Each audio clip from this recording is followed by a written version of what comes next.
ఒకవేళ మన ఐడియా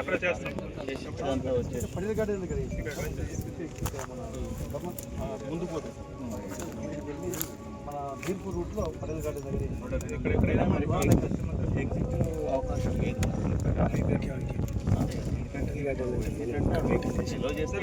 ఇక్కడ ఏం కదా మళ్ళీ ఇట్లా పోయి ఇట్లా పోవాల్సిందే. గౌరవ ముఖ్యమంత్రి వర్యులు పెద్దలు రేవంత్ రెడ్డి గారు తెలంగాణ రాష్ట్ర ప్రజలు దేవుడి దయతో గొప్పగా ఉండాలని చెప్పేసి ఒక మంచి సంకల్పంతో గోదావరి పుష్కరాలు 2027 జూన్ చివరి వారం జూలై మొదటి వారంలో వచ్చే పుష్కరాల కోసం ముందస్తుగా మంత్రివర్గ ఉపసంఘాన్ని ఏర్పాటు చేసి ఆ మంత్రివర్గ ఉపసంఘానికి గౌరవ మంత్రివర్యులు మాకు అత్యంత ఆప్తులు శ్రీధర్ బాబు గారిని చైర్మన్గా, ఆ మంత్రివర్గ సభ్యులుగా నాకు ఒక అవకాశం, అదేవిధంగా ఇంకా మిగతా సహచర మంత్రివర్గం బాసర నుంచి భద్రాచలం వరకు ఏ విధంగా ఈ పుష్కరాలకు సంబంధించినటువంటి పనులు ఏ విధంగా చేయాలి, రాష్ట్రంలో గొప్పగా దేశం నలుమూలల వచ్చేటువంటి గోదావరి పుష్కరాలు ప్రజలకు ఇబ్బంది జరగకుండా ముందుకు తీసుకెళ్లాలని గొప్ప ఆలోచనతో మరి వారు ముఖ్యమంత్రి వారి యొక్క నేతృత్వంలో పుట మంత్రివర్గ ఉపసంఘం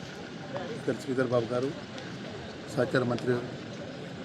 సభ్యులు పెద్దలు, అదేవిధంగా మా ఎండోమెంట్ శాఖ మంత్రి కొండ సురేఖ గారు, ముఖ్యంగా మా ఎండోమెంట్ శాఖకు సంబంధించినటువంటి ప్రిన్సిపల్ సెక్రటరీ గారు శైలజ మేడం గారు, మా హనుమంతరావు గారు అత్యంత ఆప్తులు ఈ ప్రాంతానికి అత్యంత ఇక్కడందరికీ కూడా సహచార ఆఫీసర్ గారు సబ్ కలెక్టర్గా చేసినారు. అదేవిధంగా మా కలెక్టర్ గారు కూడా చాలా రోజులకి వెళ్ళి నెలలకి వెళ్ళి గత 6 నెలల నుంచే ఇదంతా ముందస్తుగా అన్ని ప్రణాళిక తయారు చేసి రాష్ట్ర ప్రభుత్వానికి నివేదిక ఇవ్వడం జరిగింది. దానిలో భాగంగా 1000 కోట్ల రూపాయలు గోదావరి పుష్కరాలకు ప్రత్యేకమైన నిధులు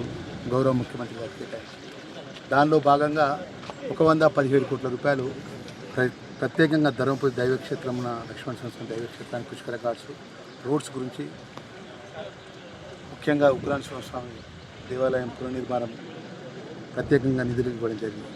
దానిలో భాగంగా నేను ప్రత్యేకంగా ముఖ్యమంత్రి గారిని రిక్వెస్ట్ చేసినాను, సరే ఇది కాక అడిషనల్ ఇంకో 50 కోట్ల నుంచి 60 కోట్ల వరకు రావాలి. ఇక్కడ ఏదైతే అమ్మ ఫంక్షన్ హాల్ పక్క నుంచి రాజారాము R&B రోడ్ నుంచి ఇక్కడ బ్రిడ్జ్ చేసుకుని కనెక్టివ్ చేసుకుంటే ఇక్కడ VIP ఘాటు నిర్మాణం చేసుకొని అక్కడి నుంచి సంతోష్ మార్క్ దాకా రోడ్ కనెక్ట్ చేసినట్టయితే ఇక్కడ రాయపట్నం నుంచి అటు నుంచి ఎంటర్ అయ్యేటోళ్ళకు ప్రజలకు భక్తులకు ఈ రోడ్ నుంచి ఎగ్జిస్ట్ పోయే విధంగా, లేకపోతే అనుకోకుండా VIP పరంగా ఎవరైనా పెద్దవాళ్ళు వచ్చిన ముఖ్యమంత్రి గారు కానీ ఇంకా పెద్దవాళ్ళు వచ్చిన వారికి కూడా ఇబ్బంది జరగకుండా గొప్పగా నిర్మాణం చేయాలని చెప్పేసి నేను వారిని అడగడం. దానిలో భాగంగా రాజీవ్ రహదారి పక్కన ఉన్నటువంటి కోట్లింగాల కోటేశ్వర స్వామి యొక్క మహాశివుడు మహాదేవుడు యొక్క దేవాలయం ఉంది. అక్కడ డబుల్ రోడ్ వేసేసి అక్కడ హైవే పక్కన నేరుగా అక్కడికి వెళ్ళే విధంగా ఉండాలని చెప్పేసుకోవడం జరిగింది. దీనిలో భాగంగా ప్రత్యేకంగా వారు ఫార్మర్ చీఫ్ సెక్రటరీగా ఇప్పుడు అడ్వైజర్గా ఉన్నటువంటి రామకృష్ణరావు గారికి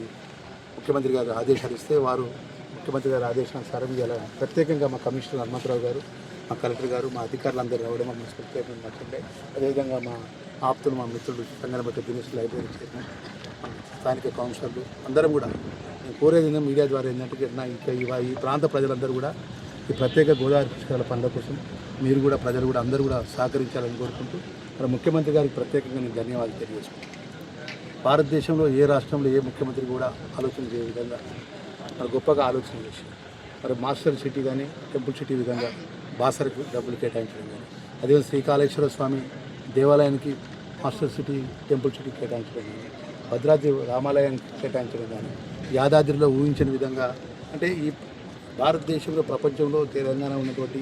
హిందూ పరంగా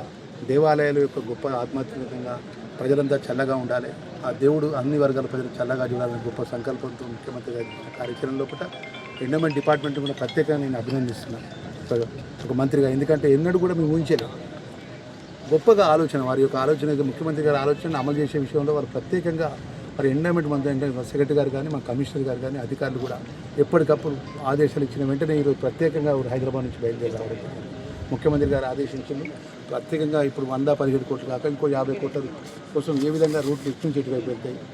ఘాట్ ఏ విధంగా నిర్మాణం చేయాలి, ఇంక ఇతర రోడ్లు ఏమైనా తీసుకోవాల్సిన అవసరం ఉంటాయని చెప్పేసి ఆ నివేదిక ముఖ్యమంత్రి గారికి ముందు పెడితే ముఖ్యమంత్రి గారి నిర్ణయం తర్వాత తెలియజేస్తారన్న విషయాన్ని మీడియా ముందు తెలియజేసుకుంటూ మరొకసారి మా శ్రీ లక్ష్మణస్వామి దైవక్షేత్రం లోపల ఆ స్వామివారి దయ, ఆ నరసింహుడి దయ ఆ ముఖ్యమంత్రి గారిపై ప్రభుత్వంపై ప్రజలందరిపై ఉండాలని కోరుకుంటూ అందరికీ నమస్కారం.